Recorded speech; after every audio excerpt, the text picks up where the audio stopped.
Hello po mga kakusera ng Lakwatsera. Nandito po tayo ngayon sa Mahogany Campsite. Dito po sa Tanay Rizal. Bakit ko naman binabalik-balikan to? Kasi po maganda. Puntahan niyo po itong Mahogany Campsite. Pakita ko po sa inyo kung ano-ano yung mga amenities at saka yung lugar na ito. Wow! Oh, di ba? May shower.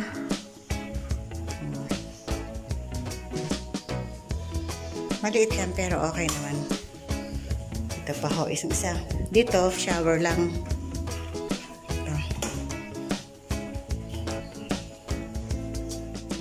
Ito tayo. Meron din ditong bintana. Ito po yung ating nirentahan na tent. Ito. Dalawahan. 2 person. Malaki na po siya. Pwede na po kayong gumulong-gulong. Pwede nga po dito tatluhan eh. Tapos mayroon na rin pong free na table. May upuan. And then ganito yung view. Wow! O, di ba? Malamig dito sigurado pag gabi. Kasi mapuno. Mahogany nga eh. Ang dami pong punong mahogany. Pasyal ko po kayo dito sa iba pa. Lakad lang tayo. Bukas po, ngayon po pala is Friday. Bukas po Saturday, Sunday, marami daw pong nakabook. Ngayon, konti na po yung guest nila.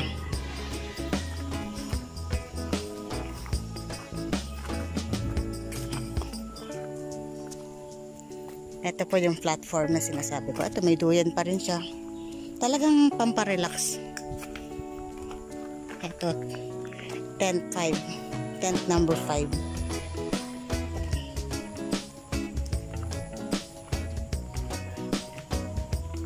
Ito po yung platform nila. Nagkakahalaga po ng 1,000 dito. Pero kayo yung may dalang tent. Kakabit po kayo ng tent yan. And then, mag-relax lang po. Duyan-duyan. Ang ganda, oh. Dalawa po yan. O, diba? Habang nag-uusap kayo.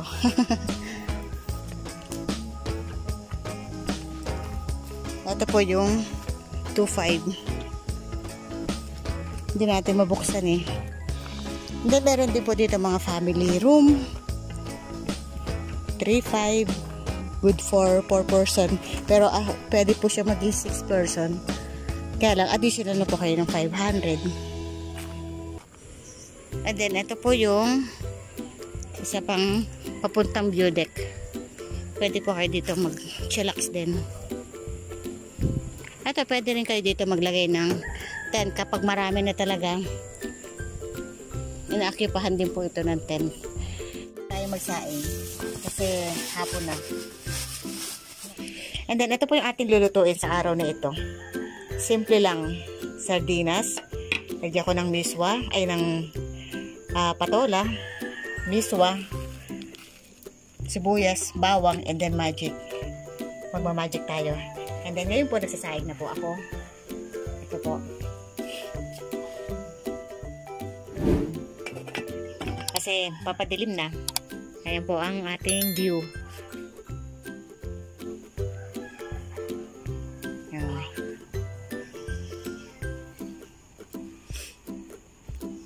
Pasyalan nyo po yung lugar na ito. Basta yung sinabi ko sa inyo, malaking kaluwagan po yung meron na kayong chalet. Meron na kayong paglulutuan.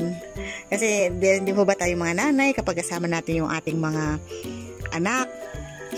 Ayan, nag-struggle tayo sa paglulutuan.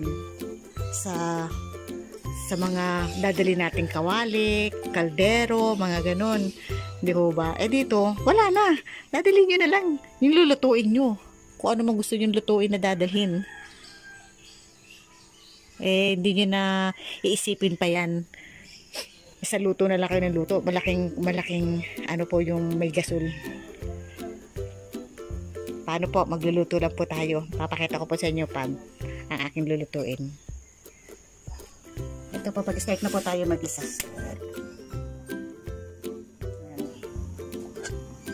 Painit na po natin itong ating kawali. Ito. Hala! Pumapasok! Ayun na yung gansa, oh. Dito!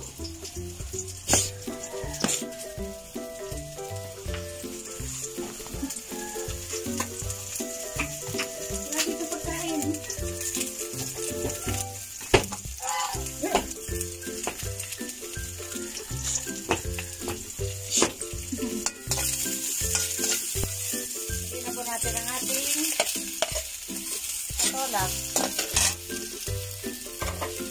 Ay, baka ano to? Baka tayong ano? Hindi naman. Hindi. Lakas ko na lang yan.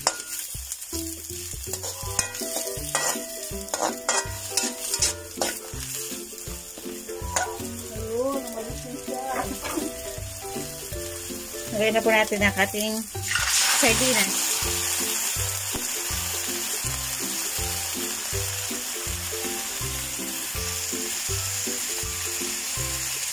Dalawa natin yung sardinas para magkaroon ng sabaw. Bango, no? Nabili na po tayo ng magic. Wala tayong asin eh. Magic na lang tayo.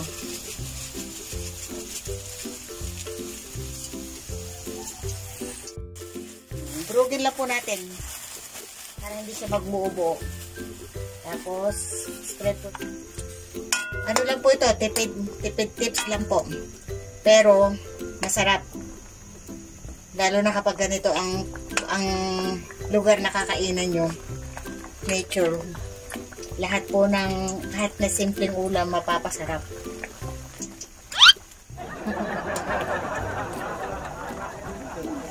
Tikman natin. Sarap.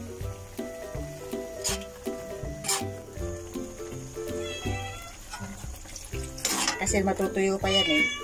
Dahil sisip-sipin ng miswa yung sabaw. Ay, palalambutin natin yung itong patola pa. Basta po, higher recommend ko po sa inyo itong mahogany campsite. Kasi wala na kayong intindihin. Dadali nyo na lang yung lulutuin nyo. Hindi po tulad ng iba na ano, wala akong mention, pero ayon po sa mga na-experience ko po na sa pagka-camping ko, yung iba na mga pinupuntahan namin, kailangan po pa magdala ng buti, ng mga kaserola, kawali, hindi po ba masyadong hassle. Tulad po namin, nakamotor lang kami. dala namin halos buong bahay namin. Dadala ka ng kawali tulad nito. Nagdala kami. Kung alam ko lang po na meron palang provide na ganito, sana hindi na lang kami nagdala. Kaya po, kayo po, sinasabihan ko po kayo ng mga viewers ko na kung pupunta kayo at bibisit kayo dito sa Mahogany, dadalhin nyo na lang yung lulutuin nyo.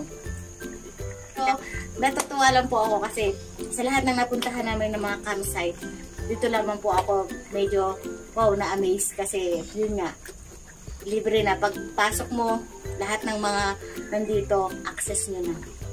Kaya po, big thumbs up. Kaya good Mahogany campsite. Dito po tayo. Ito po. Punta po tayo dito sa view deck. Almost 5 na po. Mamasyal tayo dito sa view deck. Yan. Ito po ang view deck nila. Ito, pwede rin kayo dito. May platform din po ito. Pwede din po dito maglatag ng tent. Para, wow, ayan na. Kikita nyo yung view ng Marilake. Isa pang, ang taas na natin. Wow, grabe. Ayan o. Ang taas na natin.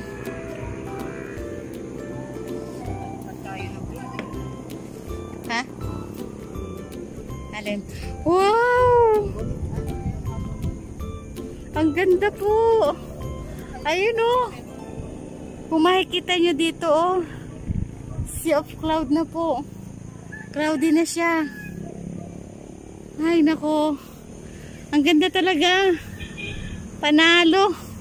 Grabe. Oh. Pag pinuntahan nyo po ito, makita nyo in person, talagang mamamangha kayo sa creation ng Panginoon. Grabe. Ito po. Ang ganda ng bundok. Ito po ang Sierra Madre. Nagiging shield natin sa bagyo. Kaya po, mapalad ang bansang Pilipinas at meron tayong ganitong kagagandang na bundok. Talagang nakapaikot po yan. Ayan, makikita nyo po. Paikot po yung mga bundok na yan. Ayan po ang Sierra Madre. Ayan, ang ganda. Ayan po. Paikot po ang mga bundok. Kaya po mapalad ang bansang Pilipinas. Pinagpala ng Panginoon. Huwag po natin siyang gawing i-develop ang mga bundok. Yung pong nalulungkot ako pag nakikita ko yung mga bundok na tinatapyas. Hindi po masamang umunlad. Pero sana wag natin sirain ang kalikasan. Yun na po ang pakiusap ko. Para po sa mga darating pa na henerasyon, maabutan pa po nila ito. Yung mga ibinigay ng Diyos sa atin. Mahalin po natin to. Yan po, sunset na. Yan po yung buwan, no? Lapit natin. Zoom natin. Yan.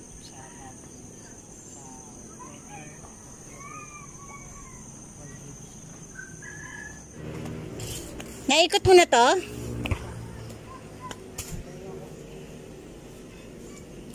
Ayan. Basketball court. Kung may anak kayong mahilig mag-basketball. Ayan.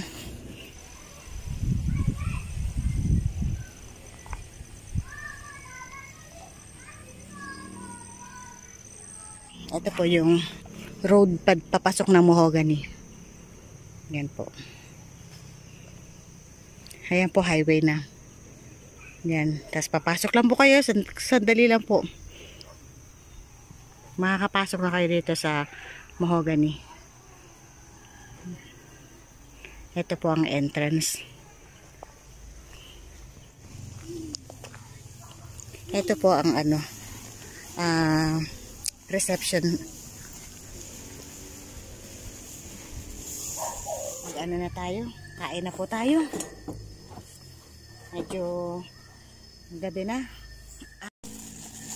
Ito po yung ating kakainin. Ako mas gusto ko po kasi kinakain totong. Gusto ko medyo may kunat-kunat. Ito po yung ating niluto kanina na sardinas. May miswa at patola. Ito po yung ginawa po sa bahay na sisig. Kain po tayo.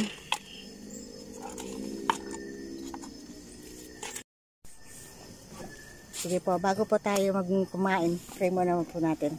Amang Diyos, maraming salamat po sa biyayang na inihain niyo po sa aming harapan. Salamat po, Panginoon.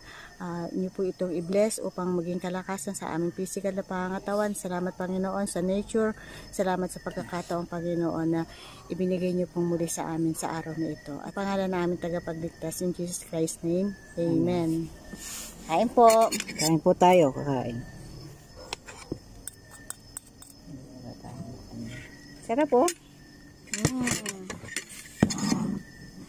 Sardinas na may miswa at patola. Sarap.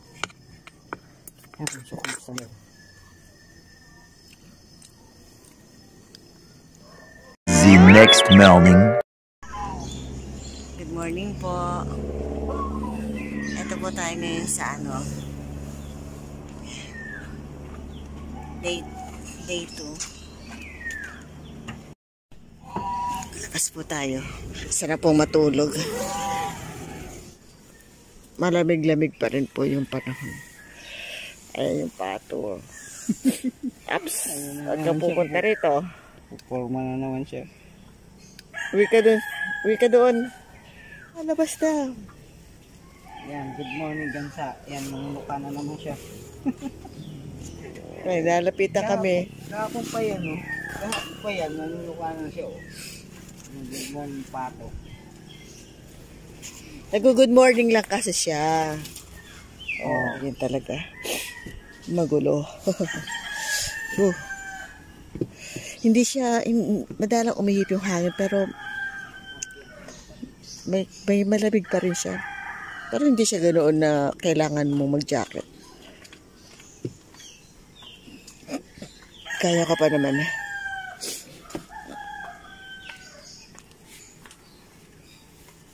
Ang sarap pong magmuni-muni sa ganitong nature. Mapuno po kasi eh. Mapuno siya talaga, oh. Kahit saan, puro mahogany talaga ito. Ito po, tapos na tayong mag hot chocolate. Pumunta po kami dito sa Biodeck.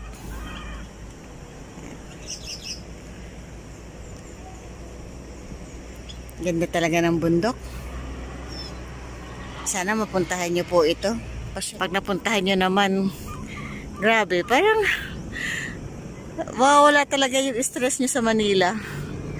Yung trabaho, buong isang linggo, bigyan nyo naman ng award ang sarili nyo. Bigyan nyo ng budget. May pag-iipunan naman po yan eh. Tulad namin, hindi naman kami basta-basta na lang makakapunta rito. Binabudgetan ko po yan. Para lang makita ko tong nature.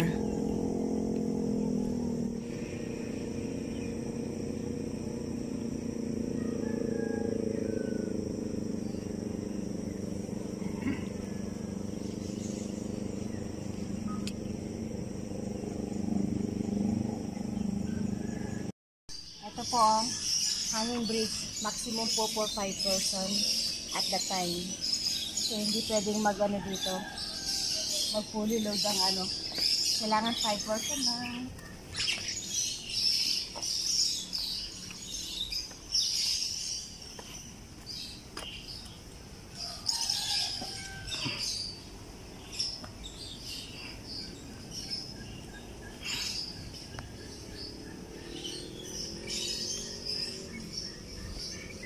Hanapin mo. Magkaroon ka ng ganito bahay.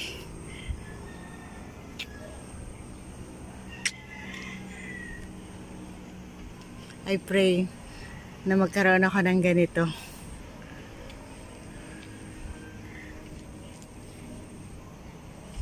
Taas po mangarap, ano po? Wala naman imposible eh. Libre lang mangarap. Lubusin na natin. Punta tayo sa Biodeck. Ayan, ayan po. Oh. Kubo 1.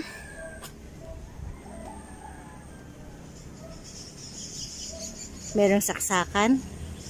May mga socket, then may ilaw. Ito po, ayan o, swimming pool. And then may playground po dito.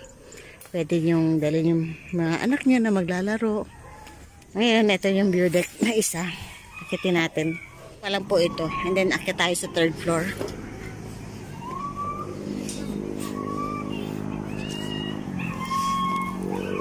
Wow! Nasa posisyon na si Kuya Ned's TV. Oo, ha? Chillax, chillax. Amen. Apo.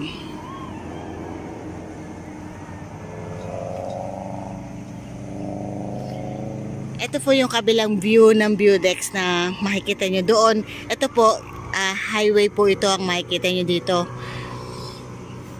Doon naman sa kabila kanina, nature naman po, bundok. Iba po talaga ang creation ng Lord, no? Tingnan nyo nga, oh, bundok na yan, bato. Sinong tao makakagawa ng ganyan? Na bundok na bato. Di po ba ang Diyos lang? Huwag mumuni-muni lang po ako dito.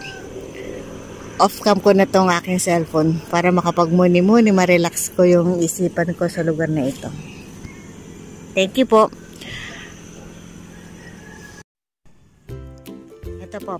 Ito po yung Villa 1. Pasukin po natin yung Villa 1. Ito po, meron po sila ditong common kitchen. Free na po ito pag entrance nyo rin. Pwede nyo na pong magamit yung access na ito. Pagkain na lang po lulutuin ninyo dito. Dalhin nyo lang naman po pagkain na ninyo. Ayan. May lamesa dito, may upuan. Ito po yung main door nila pagpasok.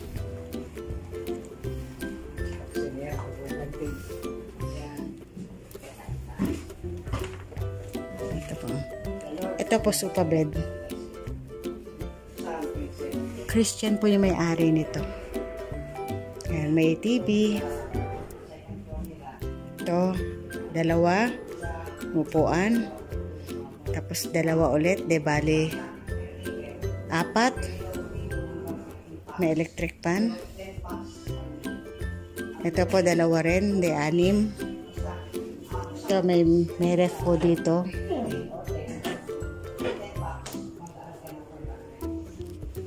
And then, ito po yung back door nila.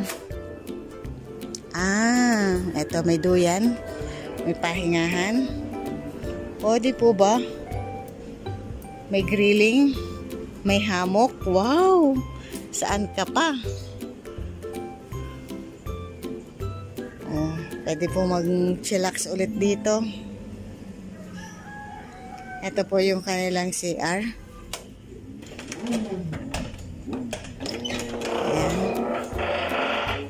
May heater. Ayan po. Ganda na siya. Try natin.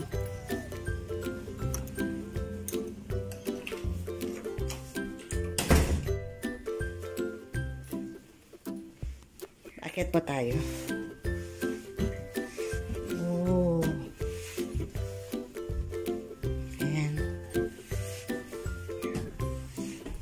Wow! Ganda. Hindi po uso ang electric pa ang aircon dito. Yan. Ito po. That's the Lord is my strength and my shield. Psalm 27 verse 8. Amen. Tapos mayroong yan, baba po tayo sa villa.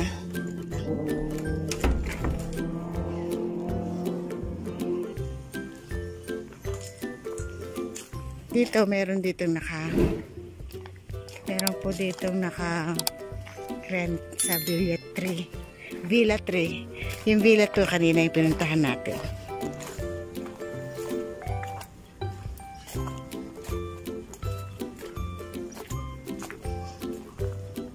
Ito, Villa 4.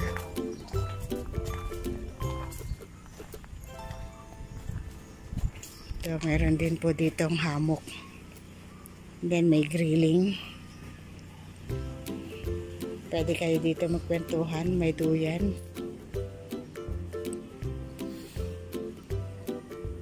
May kitchen.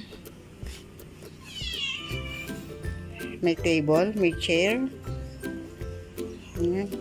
Lahat po ng villa, meron pong kitchen, meron pong trash can. Kaya, hindi kayo mag-aalala. Malakas po yung tubig dito.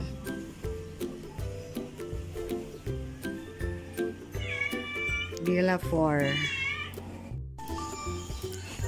Ayan, ito po yung aming breakfast ngayon. Hindi ko na po pinakita kasi ano lang po ba to, pirito lang naman na longganisa. And then ginisang kamatis, piritong itlog, then po yung sinangag na natira kagabi. Ayan. Kain po tayo. At ito po ang nature. Wow! Dito pa rin tayo. Andito pa rin tayo sa ating campsite. Ating campsite. Atin na talaga. Sa kanilang campsite. Nakikiatin lang. Kain po tayo. Hindi ko na po papakita ang aming pagkain. At dito ko na rin po i-ending yung aking vlog. Tayo lang muna tayo. Ito. Hindi ko na po papakita ang aming pag-alis. Para po masyadong mahaba ng aking bidyong ito. At di rin po kami maliligo kasi ang lamig ng tubig. Sige po, magpapaalam na po ang inyong kakusinerang lakwatsera. Na sa inyo po ay lagi nagpapaalala ng stay safe po. God bless. Bye bye po.